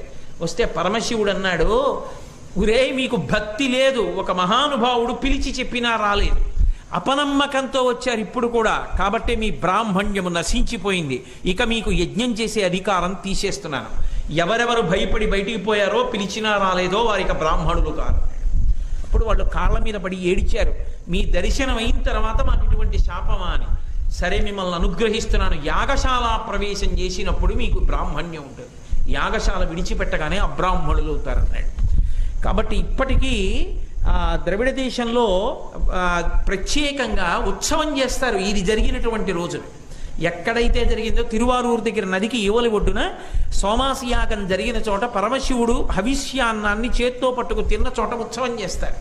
ఎందుకని అంటే అసలు సృష్టిలోనే విచిత్రం జరిగింది కాబట్టి. అటువంటి అంటే ఒక గురువు, ఒక పరమభక్తి తత్పరుడైనటువంటి వ్యక్తి మాట పరమశివుడు కూడా విని హవిష్యాన్నం తినడానికి వెళ్ళాడు అంటే, గురువుని పట్టుకున్న శిష్యుడికి గురువు మందు ఆ నమ్మకం ఉంటే ఎందుకు తీరదు? భగవంతుడు పొంగిపోతాడంతే. కాబట్టి గురువు పరమేశ్వరుడు రావడం కాదు, గురువు పరమేశ్వరుణ్ణి తీసుకొచ్చి శిష్యుడికి అందివ్వగలడు. అందుకే రుక్మిణీదేవి జలజాతిక్షణు తోడి తెచ్చితివి నా సందేశముని చెప్పి నను నిలువం పెట్టితివి, నీ కృపన్ బ్రతికితిన్ నీకన్న పుణ్యాత్మకుల్ కలరే, దీనికి నీకున్ ప్రత్యుపకృతిని చేయంగ నేనేరా, అంజలి ఘటించదభూసురాన్వయమణి సద్బంధు చింతామణి అంటుంది. అటువంటి పరమేశ్వరుడే గురుస్వరూపంతో వస్తూ ఉంటాడు. అలా గురుస్వరూపంతో వచ్చినటువంటి మహాపురుషులలో మొట్టమొదట గణించవలసిన వారెవరు అంటే వేదవ్యాస భగవానుడు. వ్యాస భగవానుడుగా వచ్చింది ఎవరు అంటే సాక్షాత్తు శ్రీమన్నారాయణుడే వచ్చాడు. అందుకే వ్యాసాయ విష్ణు రూపాయ వ్యాస రూపాయ విష్ణవే, ఆ వ్యాసుడే విష్ణు రూపంలో ఉంటాడు, విష్ణువు వ్యాస రూపంలో ఉంటాడు. అంటే వ్యాసుడికి విష్ణువుకి అభేదం, ఇద్దరూ ఒక్కరే అయి ఉంటారు. అట్లా అందుకే వ్యాసో నారాయణ స్వయం, శ్రీమన్నారాయణుడు వ్యాస భగవానుడిగా వచ్చాడు. ఎందుకు రావాలి? అలా రావలసిన అవసరం ఎందుకు వచ్చింది అంటే, వ్యాస అన్నది ఒక పదవి, వ్యాసుడిగా భగవంతుడు అవతరిస్తూ ఉంటాడు. అందుకే వ్యాసాంశ అవతారం. వ్యాసుడు పరమేశ్వరుని యొక్క అవతారములలో ఒక అవతారము. అవతారము అంటే క్రిందికి వచ్చుట, కళావతారము అంటారు దాన్ని. కళావతారము అన్న మాటకు అర్థం ఏమిటంటే, లోకంలో ధర్మాన్ని ఎలా పట్టుకోవాలో, ఎలా ఆచరించాలో, భగవంతుణ్ణి చేరుకునేటటువంటి మార్గములు ఏమిటో, అందులో ఎలా ప్రయాణం చెయ్యాలో లోకానికి బోధ చేసి లోకంలో ఉన్న జనుల్ని పరమేశ్వరుడి దగ్గరికి చేర్చడానికి భగవంతుడే ఆ ఒక గురువు రూపంలో భూమి మీదకి దిగొస్తే కళావతారం అంటారు. వ్యాసుడు, కపిలుడు మొదలైనటువంటి వాళ్ళు, శంకర భగవత్పాదులు, ఇటువంటి వాళ్ళందరూ కళావతారాల్లోకి వస్తారు. అటువంటి కళావతారంలో వ్యాసాయ విష్ణు రూపాయ వ్యాసరూపాయ విష్ణవే నమో వై బ్రహ్మనిధయే వాసిష్ఠాయ నమో నమః, వశిష్ఠుని యొక్క మునిమనవడిగా వచ్చాడు. అందుకే మహానుభావుడు ఎంత గొప్పవాడు అంటే, ఋషికి తర్పణ చేస్తాం మనం. ఋషికి తర్పణ చేసేటప్పుడు మొట్టమొదట ఎవరి పేరు చెప్పి తర్పణ చేస్తామంటే వేదవ్యాసుడి యొక్క పేరు చెప్పి మాత్రమే తర్పణ చేస్తాం తప్ప, వ్యాసుడి కన్నా ముందు తర్పణలో వేరొక ఋషిని పిలవరు. ఒక్క వ్యాసుణ్ణే పిలుస్తారు. కారణం ఏమిటంటే, ద్వాపర యుగం పూర్తయిపోయి కలియుగం ప్రవేశించేటటువంటి సమయానికి లోకాన్ని అనుగ్రహించి లోకం బాగుపడడానికి వీలైన రీతిలో ధర్మ మార్గాన్ని ఎలా అందచెయ్యాలని పరితపించినటువంటి భగవానుడే వ్యాసుడిగా అవతరించాలి. భగవానుడు వ్యాసుడిగా అవతరించాలి, నరుడిగా రావాలి అంటే ఆయన యొక్క అనుగ్రహం, ఆయన తేజస్సు ప్రవేశించడానికి వీలైనటువంటి శరీరం ఉండాలి. అంతటి పరమభక్తి తత్పరుడైన వాడైతే తప్ప ఆయన యొక్క వీర్యాన్ని పరమేశ్వరుడు తేజస్సుగా ఆవహించడు.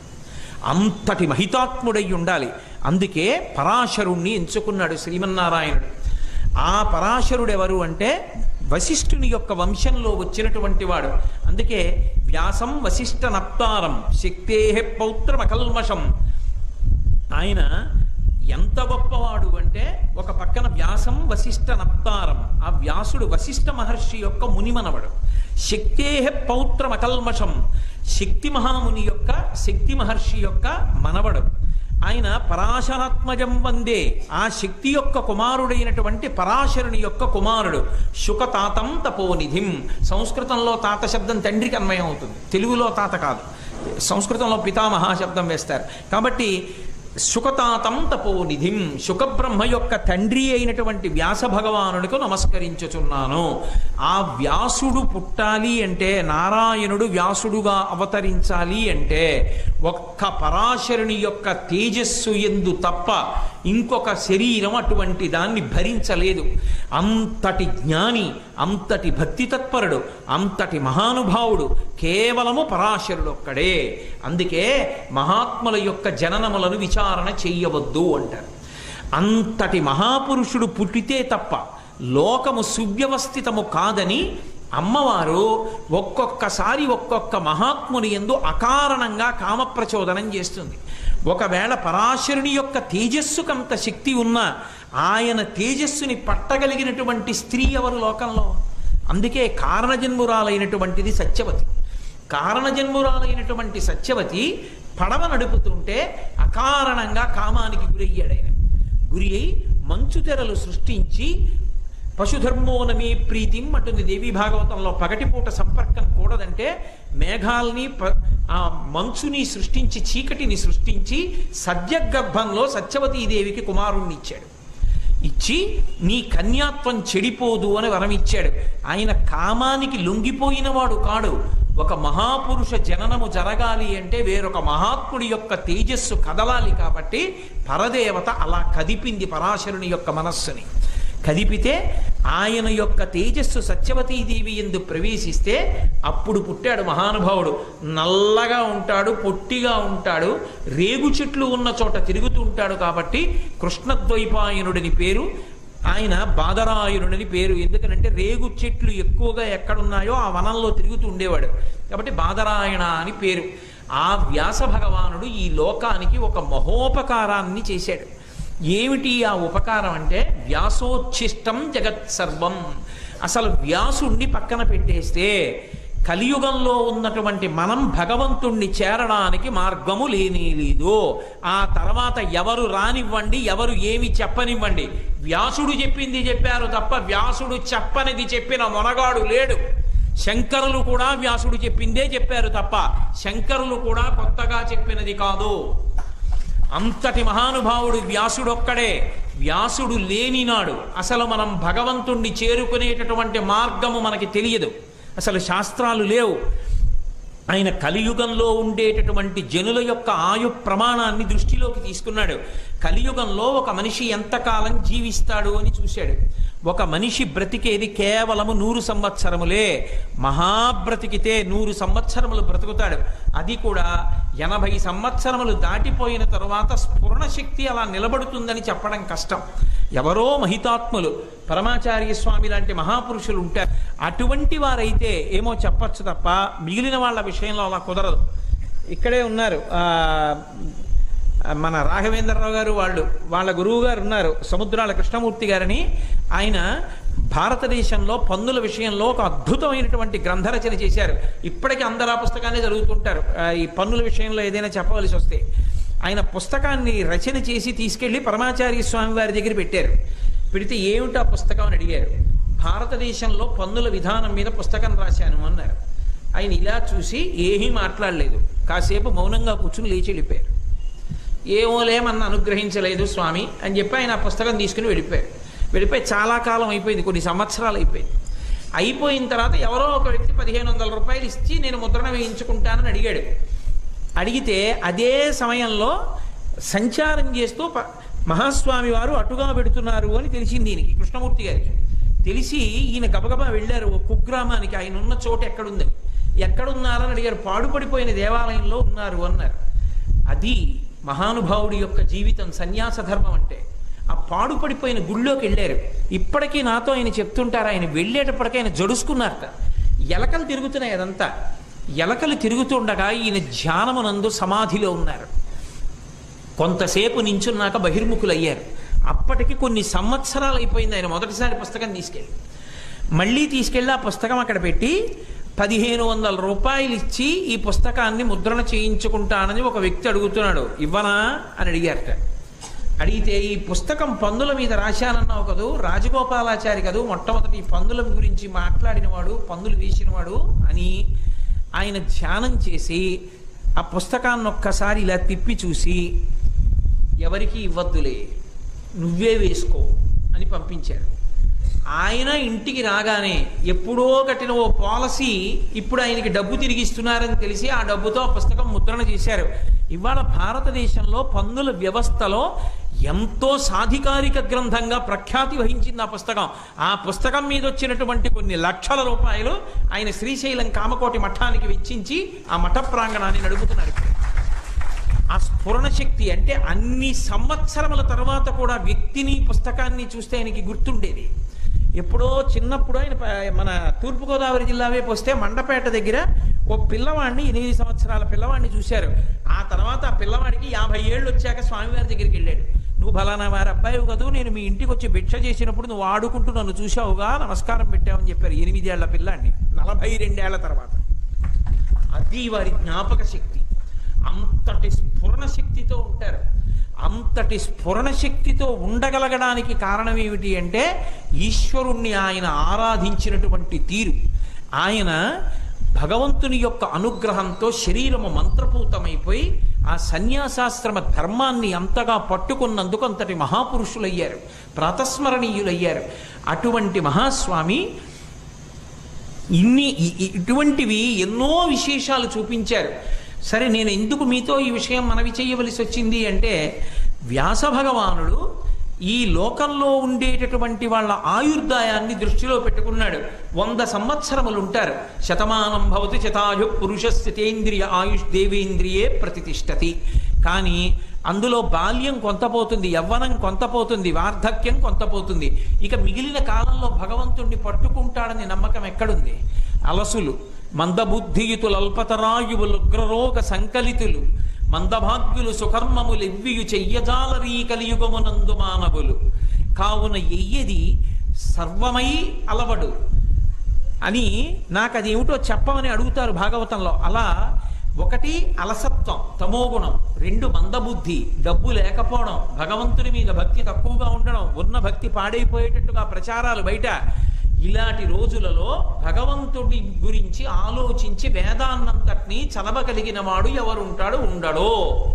వేదరాశినంతటినీ చదవడం ఎవరికీ సాధ్యం కాదు, అంత ఆయు ఉండదు కాబట్టి కలియుగంలోనని మహానుభావుడు వేదాన్ని 4గా విభాగం చేశాడు వ్యాసుడు.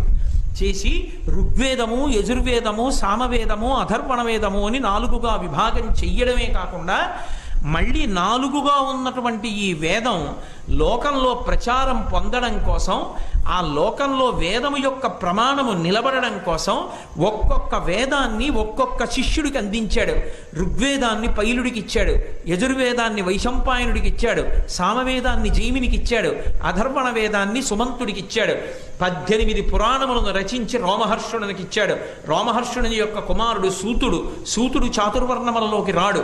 అటువంటి వాడు 18 పురాణములను లోకమంతటా కూడా భాషింపచేశాడు, ప్రచారం చేశాడు. వ్యాసుడు వేదములను విభాగము చేసి ఉండకపోతే ఇవాళ ఉన్నటువంటి ఆయు ప్రమాణానికి అసలు వేదం చదువుకున్నవాడు, వేదంలో ఉన్నటువంటి రీతిలో యజ్ఞయాగాది క్రతువులు జరిగేటట్టుగా చూడగలిగిన వాడు ఈ లోకంలో మిగిలి ఉండేవాడు కానే కాడు. అందుకే ఆయన భాగవతంలో ఒక మాట అంటాడు, నేను హోత, అధ్వరువు, బ్రహ్మ, ఉద్గాత అనబడేటటువంటి 4 స్థానములను పూర్తయి 4 స్థానములలో 4 విద్వాంసులు కూర్చుని యజ్ఞయాగాది క్రతువులు నిర్విరామంగా అవి ఏ విధమైనటువంటి భంగం లేకుండా జరుగుతూ ఆ యజ్ఞయాగాది క్రతువులలో ఇచ్చిన హవిస్సు దేవతలు అందుకుని ప్రీతి చెందిన దేవతలు వర్షాలు కురిపిస్తే ఆ వర్షముల చేత లోకమంతా సుభిక్షంగా ఉండి మళ్ళీ వీళ్ళు సంపదలు పొందినందుకు యజ్ఞం చేస్తే మళ్ళీ యజ్ఞంలో హవిస్సులు దేవతలు అందుకుని మళ్ళీ దేవతలు వానలు కురిపిస్తే ధర్మచక్రం ఇలా నడవాలి అంటే వేదము విభాగం చెయ్యకపోతే ఉత్తరోత్తర కలియుగంలో యజ్ఞయాగాది క్రతువులు నడవక క్షామం పెరిగిపోయి లోకంలో ఎవరు అన్నం తినడానికి కూడా యోగ్యతని పొందని స్థితి చేరిపోతారు. కాబట్టి నేను వేదాన్ని విభాగం చేస్తున్నానని వేద విభాగం చేసినటువంటి మహాపురుషుడు వ్యాసుడే. ఆ వ్యాసుడు లేని నాడు వేద విభాగం లేదు, వేద మంత్రం లేదు, యజ్ఞయాగాది క్రతువులు లేవు. 100 సంవత్సరముల ఆయుర్దాయంలో వేదంలో ఎవరు ఏది చదవగలరన్నది ఒక అయోమయావస్థ. అందుకే వేదవ్యాసుడు మహాపురుషుడు. ఆయన లేని నాడు లోకం అంతా కూడా గుడ్డిదైపోయి ఉంటుంది. వ్యాసుడి తర్వాత వచ్చినటువంటి ఎవరు ఏది చెప్పనివ్వండి, వ్యాసుడు చెప్పింది చెప్పాలి తప్ప వ్యాసుడు చెప్పనిది చెప్పడం ఎవరికి సాధ్యం కాదు. ఇంకా ఎందుచేతనంటే 18 పురాణములను ఇచ్చినవాడు వ్యాసుడే, పంచమ వేదమైనటువంటి మహాభారతాన్ని ఇచ్చినటువంటి వాడు వ్యాసుడే. నేను జరిగినటువంటి కథ ఏది ఉన్నదో ఆ కథని లోకంలో సమస్తమైనటువంటి నీతి తెలియడానికి 4 వేదములలో ఉన్న సారాన్ని పిండుతాన్ని చంద్రవంశంలో ఉన్నటువంటి రాజుల కథగా మహాభారతాన్ని పంచమ వేదంగా అందించినటువంటి మహాపురుషుడు వేదవ్యాసుడు. ఆ వేదవ్యాసుడు కేవలం పంచమ వేదమైన భారతాన్ని అందించడం కాదు, భాగవతాన్ని 7 రోజులలో పరమ వైరాగ్యం ఉన్నటువంటి వ్యక్తికి చెప్పడానికి యోగ్యుడై జన్మతః పరమ వైరాగ్యము కలిగి తపస్సంపత్తి కలిగి బ్రహ్మమునందు రవించేటటువంటి కొడుకు నాకు కావాలని పరమశివుడి గురించి ఉగ్రమైన తపస్సు చేసి వరాన్ని పొంది ఘృతాచి వలన తన యొక్క వీర్యము కదిలితే సుఖబ్రహ్మని కని ఈ జాతికి అందించి భాగవతం అందేట్టుగా చేసిన మహానుభావుడు వేదవ్యాసుడే.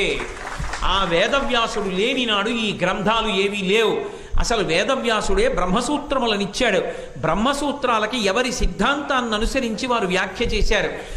రామానుజులు వ్యాఖ్య చేశారు, మధ్వాచార్యుల వారు ద్వైత సిద్ధాంత ప్రవర్తకులు వారు వ్యాఖ్య చేశారు, శంకర భగవత్పాదులు వ్యాఖ్య చేశారు, నీలకంఠ శివాచార్యుల వారు వ్యాఖ్య చేశారు. ఎందరో బ్రహ్మసూత్రాలకు వ్యాఖ్యానం చేశారు. అసలు ఉపనిషత్తుల యొక్క సారాంశమై జ్ఞానకాండకు ఆలవాలమై అయోమయం లేకుండా భగవత్తత్వాన్ని నిర్ణయించగలిగినటువంటి బ్రహ్మసూత్రములను మనకు అందించినటువంటి వాడు వ్యాసుడే. ఉపనిషత్తులను అందించినటువంటి వాడు వ్యాసుడే. భగవద్గీతని ప్రస్థానత్రయంలో ఒకటైనటువంటి భగవద్గీతను మనకు అందించినటువంటి మహాపురుషుడు వ్యాసుడే. మహాభారత కథలో వ్యాసుడు ఒక వ్యక్తి. పాత్ర అంటే కల్పిత కథ అని గుర్తు, పాత్ర కాదు వ్యక్తి. వ్యక్తిగా వ్యాసుడు ఉండడం కథలో మిగిలినటువంటి వ్యక్తులందరూ ఎలా ఉన్నారో అలా ఉండడం కాదు. వేద ప్రమాణాన్ని వేద ధర్మాన్ని నిలబెట్టడానికి వ్యాసుడు మహాభారతంలో ఎక్కడెక్కడ కనపడ్డా ఏ విషయంలో జోక్యం చేసుకున్నా ఆయన యొక్క వైభవం ఏమిటో మీకు అర్థం అవుతుంది. నేను ఇప్పుడు మహాభారతము వ్యాసుని యొక్క వైశిష్ట్యము అని మాట్లాడడం సాధ్యమయ్యే విషయం కాదు. అయినా మీతో కొన్ని విషయాలు మనవి చేస్తాను. పూర్వం దేవరన్యాయం అని ఉండేది. ఆ దేవరన్యాయంలో సంతానాన్ని పొందకుండానే భర్త మరణిస్తే ఆ భర్తకి అన్నగారి వరస అయినటువంటి వారి వలన లేదా మహాతపస్సులైనటువంటి వారి వలన సంతానాన్ని కంటే అది ధర్మబద్ధమై ఉండేది. అది కలియుగంలో లేదా ఆచారం, అది ద్వాపర యుగం వరకు ఉంది. అందులో ఒకానొక నాడు చిత్రాంగదుడు విచిత్ర వీర్యుల్లో విచిత్ర వీర్యుడు చిత్రాంగదుడు ఇద్దరికీ కూడా భీష్మాచార్యుల వారు కన్యల్ని తీసుకొచ్చి వివాహం చేస్తే ఆ విచిత్ర వీర్యుడు మరణిస్తే చిత్రాంగదుడు గంధర్వుడితో యుద్ధం చేసి చనిపోతే అంబిక అంబాలిక ఇద్దరికీ కూడా బిడ్డలు లేకపోతే కురువంశానికి వారసుడు లేక వంశం ఆగిపోయింది. ఆగిపోతే రాజు లేకపోతే ధార్మికమైన పరిపాలన ఉండదని సత్యవతీదేవి పిలిచింది వ్యాసాచార్యుల వారిని పిలిచి, నువ్వు అంబిక అంబాలికల వలన సంతానాన్ని ఇయ్యి అని అడిగింది. అమ్మ మాటకి ఎంత గౌరవం ఇచ్చారంటే అమ్మ తలుచుకుంటే చాలు ప్రత్యక్షం అయ్యేవాడు. వ్యాసుడి గురించి చదువుకుంటే తల్లిని ఎలా గౌరవించాలి అన్నది అర్థమవుతుంది.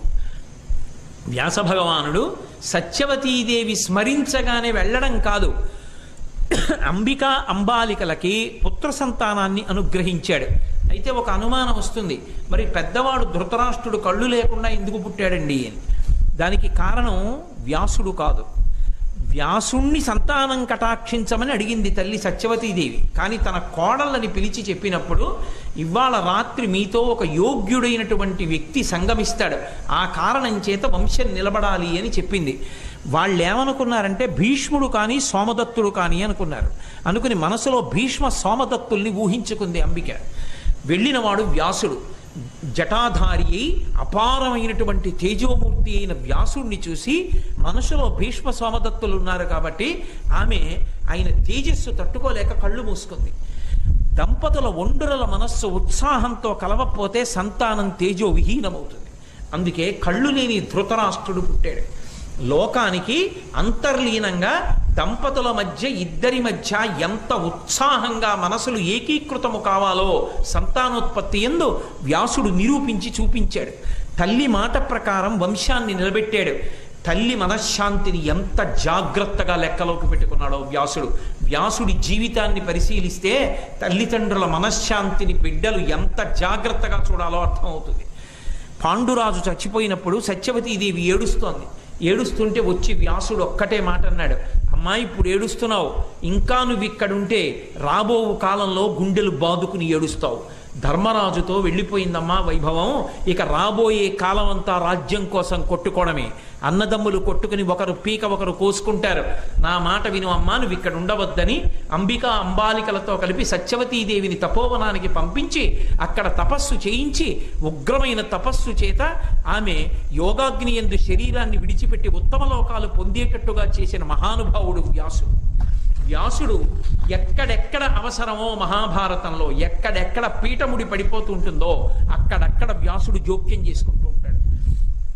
ఏకచక్రపురం దగ్గరికి వెళ్ళవలసినటువంటి అవసరం పాండవులకు ఏర్పడి ఆ లక్క ఇంట్లో వాళ్ళని పెట్టి కాల్చేసిన తరువాత వాళ్ళు బయటికి వస్తే, మీరు ఏకచక్రపురం వెళ్ళండి, ఏకచక్రపురం వెళ్ళడం వల్ల మీ జీవితాలకి దారి దొరుకుతుందని ఈ లోకానికి ఒక గొప్ప ధర్మాన్ని ఒకదాన్ని నేర్పాడు వ్యాసుడు. మనకి 3 రుణాలు ఉంటాయి. మనం పితృరుణము, దేవరుణము, ఋషి రుణము అని 3 రుణాలు పుట్టుకతో ఉంటాయి. దేవరుణం దేనికి తీరుతుంది అంటే భగవతారాధన చేత. పితృరుణం దేనికి తీరుతుంది అంటే పెళ్లి చేసుకుని బిడ్డల్ని కనడం చేత. ఋషి రుణం దేనికి తీరుతుంది అంటే ఋషుల చేత రచింపబడినటువంటి వాంగ్మయాన్ని చదవడం చేత. 4వ రుణం ఒకటి ఉంటుంది, మనుష్య రుణము అని. సాటి మనుష్యులందరికీ మనం రుణపడి ఉంటాం. ఎందుకంటే ఎవ్వరూ కనపడలేదనుకోండి భయం వేస్తుంది. ఎవరో ఒకడో మనిషి కనపడ్డాడనుకోండి చాలు సంతోషంగా ఉంటుంది. మనుష్యులకు మనం రుణపడ్డాం. అది దేని చేత తీరుతుందంటే దయచేత తీరుతుంది. ఏకచక్రపురానికి పంపించి బకాసుర సంహారం చేయించి ఆ ఏకచక్రపురాన్ని మనుష్య జాతిని కాపాడి మహానుభావుడు వ్యాసుడు ఆ బిడ్డల్ని రక్షించాడు, మనుష్య జాతిని రక్షించాడు. వ్యాసుడు ఒక మనిషి ఎలా బ్రతకాలో నేర్పినటువంటి వాడు. ద్రౌపదీదేవిని 5గురు భర్తలు స్వీకరించవచ్చా అన్న ధర్మమీమాంస ఏర్పడి పీఠముడి పడిపోతే ద్రుపదుడు ధర్మరాజు చెప్తున్నా సరే ఇవ్వడానికి సంశయిస్తున్న సమయంలో ద్రుపదుణ్ణి పక్క గదిలోకి తీసుకెళ్లి ఏకాంతంలో ద్రౌపదీదేవి యొక్క జన్మరహస్యాన్ని, పాండవుల జన్మరహస్యాన్ని చెప్పి ద్రౌపదీ వివాహానికి కారణమైనటువంటి వాడు వ్యాస భగవానుడే. వ్యాసుడు ఎంతటి ద్రష్ట అంటే ఒకానొకప్పుడు కృష్ణార్జునుల మీదకి అశ్వత్థామ యుద్ధానికి వెళ్ళాడు. అశ్వత్థామ వేసినటువంటి అస్త్రాలన్నీ కూడా విఫలమైపోతే బాధపడుతూ తలదించుకుని వెళ్ళిపోతున్నాడు. వెళ్ళిపోతుంటే అప్పుడు పైనుంచి నల్లటి మబ్బు దిగినట్టుగా దిగాడు వ్యాసుడు.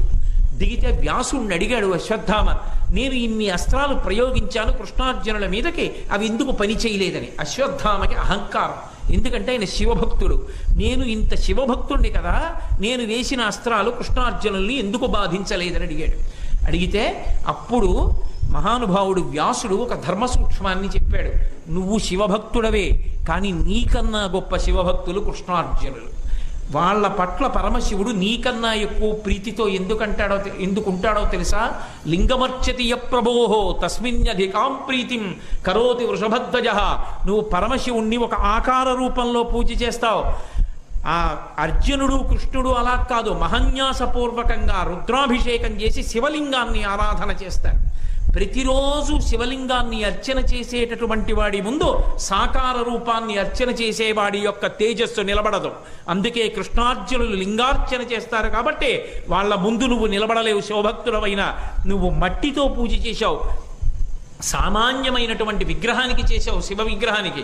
లింగాన్ని ఆరాధించినటువంటి వాళ్ళు కృష్ణార్జునులు. అందుకే కృష్ణార్జునుల ముందు నీ శక్తి చాలదని చెప్పాడు.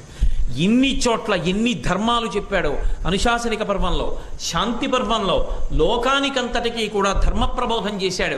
భగవద్గీతని కృష్ణ భగవానుడి నోటితో చెప్పిన దాన్ని లోకానికి మహాభారతాంతర్గతంగా అందించినటువంటి మహానుభావుడు వ్యాస భగవానుడే.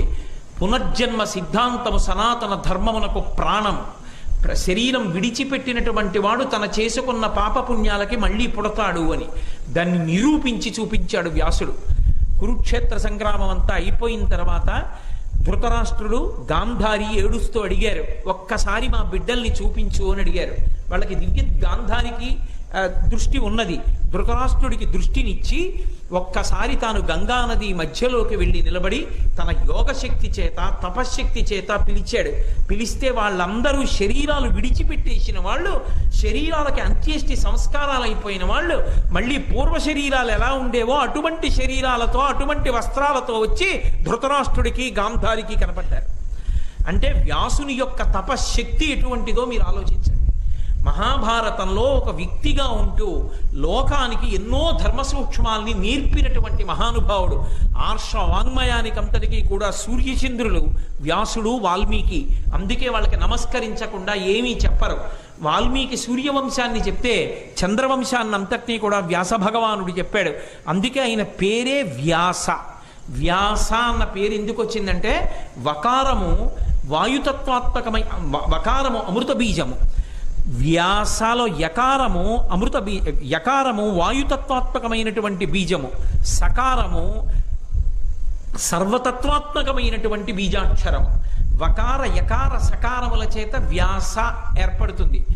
ఆయన పీల్చినటువంటి ఊపిరి గుండె దగ్గరికి వెళ్ళి ప్రాణాన్ని నిలబెట్టినట్టే అసలు మనిషి శరీరంతో పుట్టినందుకు ఏది విని ఏది అనుష్ఠిస్తే పరమేశ్వరుణ్ణి చేరుకుని మళ్ళీ శరీరంతో రావలసిన అవసరాన్ని పోగొట్టుకుంటాడో అటువంటి అమృతతుల్యమైనటువంటి మాటల్ని వేద విభాగం చేసి బ్రహ్మసూత్రాల ద్వారా, భగవద్గీత ద్వారా, ఉపనిషత్తుల ద్వారా, మహాభారతం ద్వారా, 18 పురాణముల ద్వారా లోకమునకంతటికి అందించిన వాడు కనుక అమృతతుల్యమైన వాక్కులను వాయురూపంలో ప్రసరింపచేసి మన హృదయముల యందు ప్రవేశపెట్టిన వాడు కాబట్టి ఆయనకి వ్యాస అని పేరు. వకార యకార సకారములు మూడు బీజాక్షరాలు. 3 బీజాక్షరముల సంపుటీకరణమే వ్యాసనామం. అంతటి మహాపురుషుడు వ్యాసుడు. అందుకే అటువంటి వ్యాసుడికి మనం ఏమిచ్చి రుణం తీర్చుకునేది ఉండదు.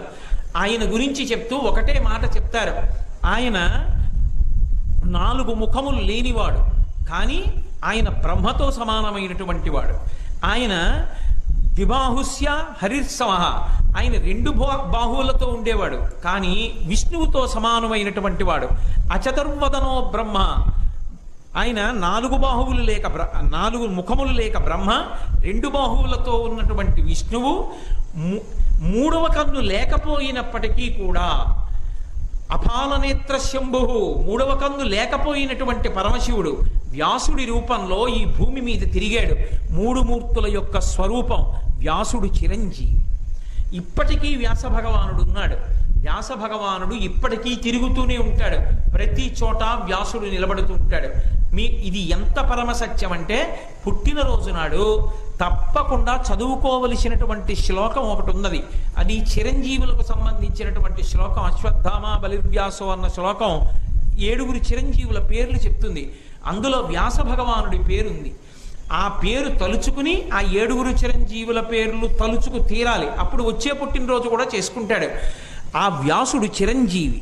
వ్యాసుడి యొక్క దర్శనం ఎంతటి మహాపురుషులకైనా సరే ఒక కితాబ్. ఈయన చాలా గొప్పవాడు అని చెప్పవలసి వచ్చినప్పుడు ఈయనకి వ్యాస దర్శనం అయింది అని చెప్తారు. శంకరాచార్యుల వారు వ్యాస దర్శనాన్ని పొందారు. కేవలం వ్యాస దర్శనం పొందడం కాదు, వ్యాస భగవానుడు రచించినటువంటి బ్రహ్మసూత్రాలకి శంకర భగవత్పాదులు భాష్యం చేశారు.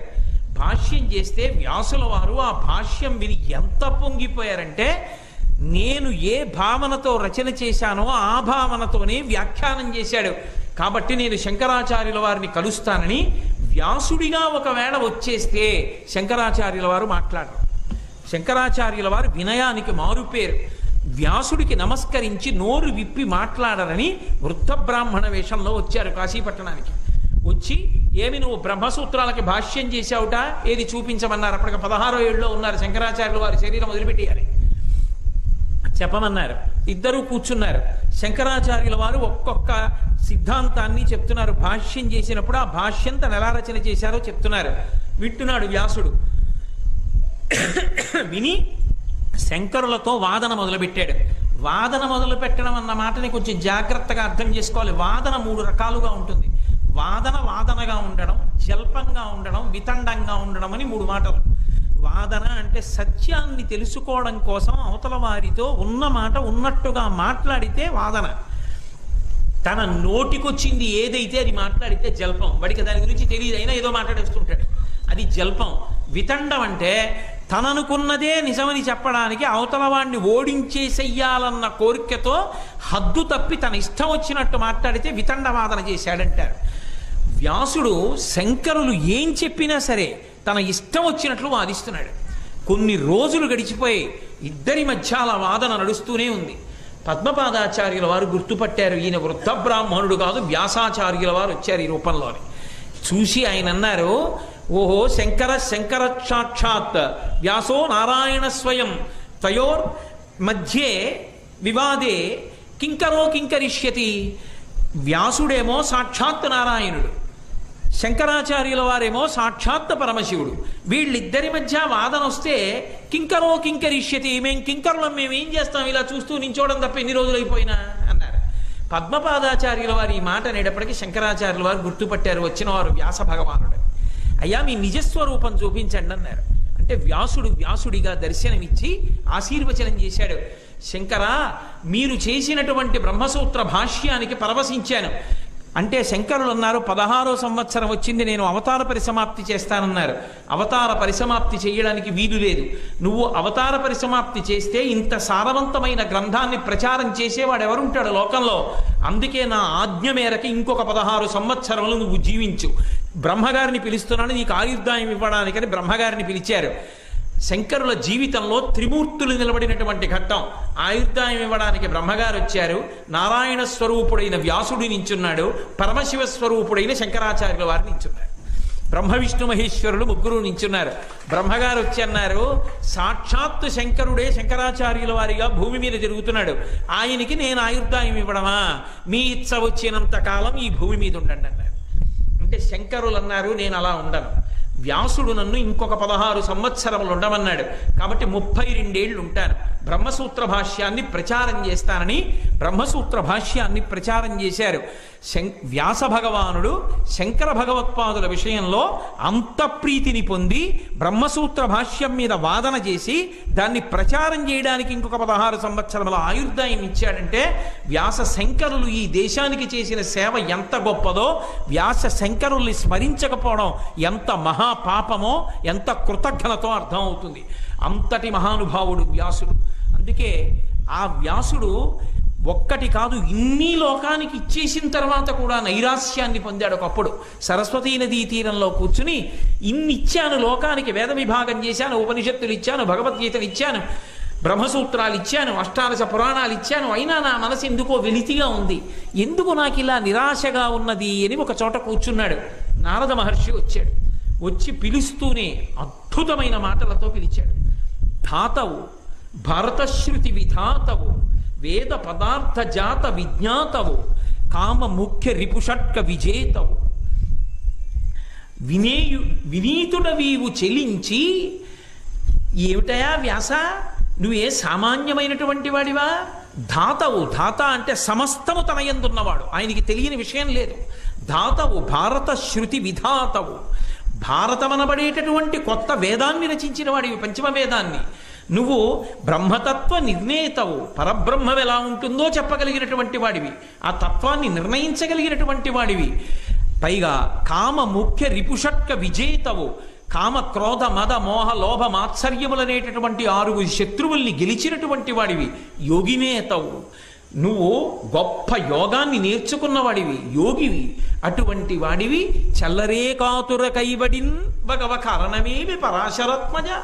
ఏమిటి సామాన్యుళ్ళ ఇలా ఏడుస్తున్నావు, ఏమిటి ఎందుకు ఇలా బాధపడుతున్నావు, ఎందుకు నీ మనసు చిన్నబుచ్చుకుందని అడిగాడు. ఏమో నాకు అర్థం కావట్లేదు, ఇన్ని విషయాలు ఇచ్చాను లోకానికి, అయినా నాకెందుకో మనసు చిన్నబుచ్చుకుందన్నాడు మహానుభావుడు. ఎంత లోకోపకార బుద్ధియో అంటే అప్పుడు నారదుడు అన్నాడు, నువ్వు అన్నీ చేశావు, కానీ భగవంతుని యొక్క కథలు, శ్రీమన్నారాయణుని యొక్క కథలు లోకానికి ప్రచారం చేసి ఆ భక్తితో ఆ కథలు వింటుండగా మనసు పరవశించిపోయి భక్తి కుదురుకోవడానికి కేవలము భక్తి సంబంధమైన గ్రంథాన్ని రచన చెయ్యలేదు.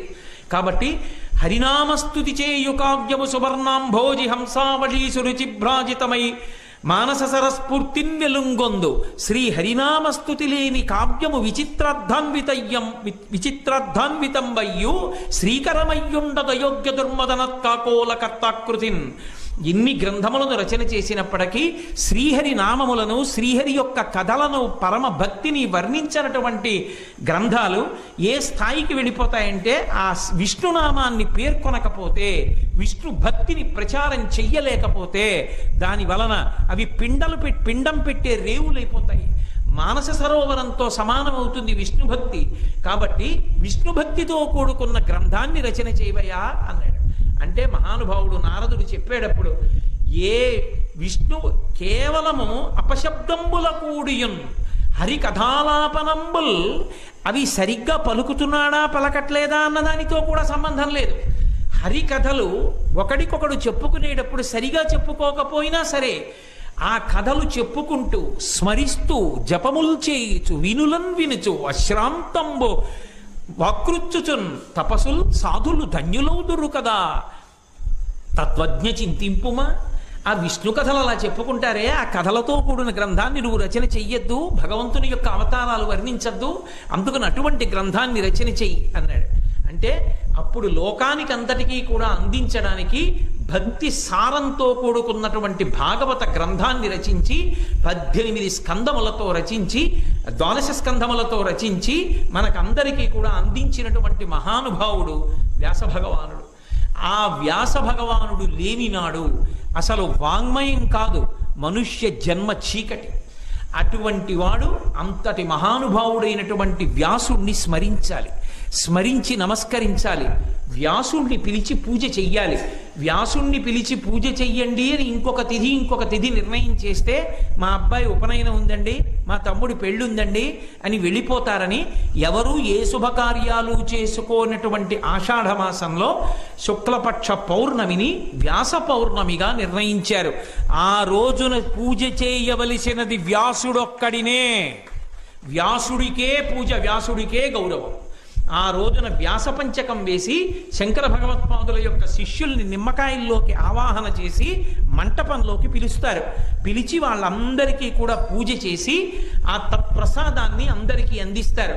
ఇప్పటికీ కొన్ని చోట్ల సంప్రదాయం ఏమిటంటే ఎక్కడ బియ్యం మీద నిమ్మకాయలు ఆవాహన చేశారో ఆ బియ్యాన్ని కొద్దిగా తీసుకుని భక్తులందరూ పట్టుకెళ్ళి వాళ్ళ ఇంట్లో ఉన్న బియ్యపు డబ్బాలో బియ్యంలో కలుపుకుంటారు. ఎందుకంటే వాళ్ళందరూ మహాపురుషులు, సామాన్యులు కారు. వ్యాసాదులంటే ఎంతటి మహితాత్ములు. వాళ్ళందరూ ఆవాహన అయిన నిమ్మకాయ ఆ బియ్యం మీద నిలబడింది. దానికి తండులం అంటారు. దానికి శుద్ధి చేసే లక్షణము ఉంటుంది, వాళ్ళు నిలబడడానికి యోగ్యతని కల్పించగలిగిన లక్షణం ఉంటుంది. అందుకే భూమిని ముందు శుద్ధి చేసి భూమి మీద వస్త్రం వేసి వస్త్రం మీద తండుల రాశి పోసి తండుల రాశి మీద భగవన్మూర్తిని పెడతారు. అది తట్టుకుంటుంది, అది అటువంటి శక్తితో ఉంటుంది. ఇంతమందికి ప్రాణప్రతిష్ఠ చేసి కూర్చోపెట్టిన ఆ తండుల రాశి శక్తివంతం అవుతుంది. ఆ బియ్యం తీసుకెళ్లి ఇంట్లో బియ్యం డబ్బాలో కలుపుకుని ఆ బియ్యం అయిపోకుండా తెచ్చి మళ్ళీ బియ్యం పోసుకుంటూ ఉంటాం.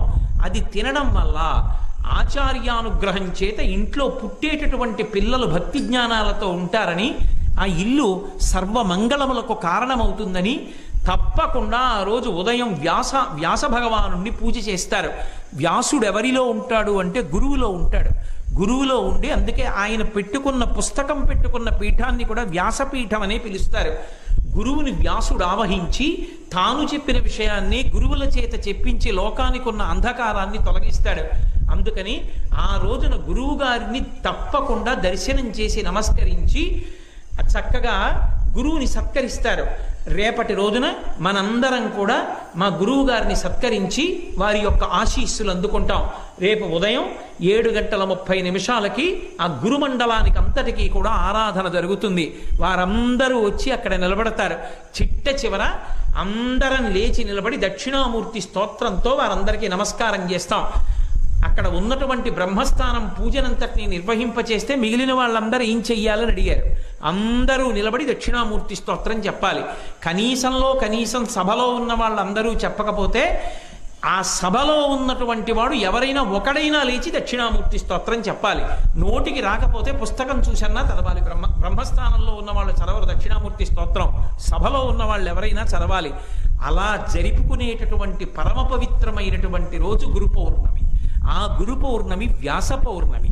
వ్యాసుణ్ణి అర్చించని నాడు, వ్యాసుడికి నమస్కరించని నాడు, వ్యాస ప్రసాదాన్ని పుచ్చుకోని నాడు, వ్యాసుని పేరెత్తని నాడు ఆ జాతి కృతజ్ఞ జాతి అవుతుంది. కాబట్టి రేపు చెయ్యవలసినది ఏదైనా ఉంటే వ్యాస పూజయే. కాబట్టి రేపు ఉదయం 7:30 మనందరం కలుసుకుని వ్యాస భగవానుడికి నమస్కారం చేసి ఆ ప్రసాదాన్ని స్వీకరించి ఆయన యొక్క పరిపూర్ణమైనటువంటి అనుగ్రహానికి మనందరం పాత్రులవుదాం. అలాగే రేపు సాయంకాలం మీ అందరితో కూడా ఒక శ్లోకం చెప్పిస్తాను. ఆ శ్లోకంతో రేపటి రోజున వ్యాస భగవానుడికి సాయంకాలం వేళ గురువు గారికి సత్కారం జరుగుతున్నప్పుడు నమస్కారం చేస్తారు.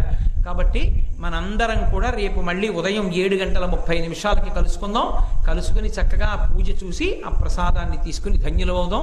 రేపు సాయంకాలం 6:30 గురువు గారికి చేసేటటువంటి శుశ్రూషలో అత్యద్భుతమైన శుశ్రూష ఏమిటి అంటే, గురువు గారిని పల్లకీలో కూర్చోపెట్టి శిష్యులు కాగడాలు పట్టి తీసుకొస్తారు. అది మహోత్కృష్టమైన సేవ, గురువు యొక్క పల్లకి మోయడం. అందుకే రేపు మా గురువుగారిని అక్కడి నుంచి రాజద్వారం దగ్గర నుంచి కూడా పల్లకీలో కూర్చోపెట్టి ఆ పల్లకి నేను మోస్తాను. నేనేం గొప్పవాణ్ణి కాదు, శరీరం ఉన్నందుకు గురుసేవ చేయవలసిందే.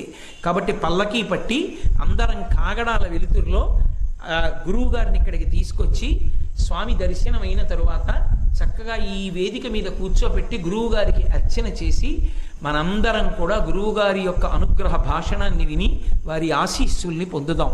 కాబట్టి రేపటి రోజున చక్కగా ఈ అవకాశాన్ని సద్వినియోగం చేసుకుని మీరు మీ కుటుంబ సభ్యులు కూడా గురుమండలం యొక్క అనుగ్రహానికి పాత్రులగుదురుగాక అని కోరుతూ మళ్ళీ రేపు ఉదయం 7:30 కలుసుకుందాం.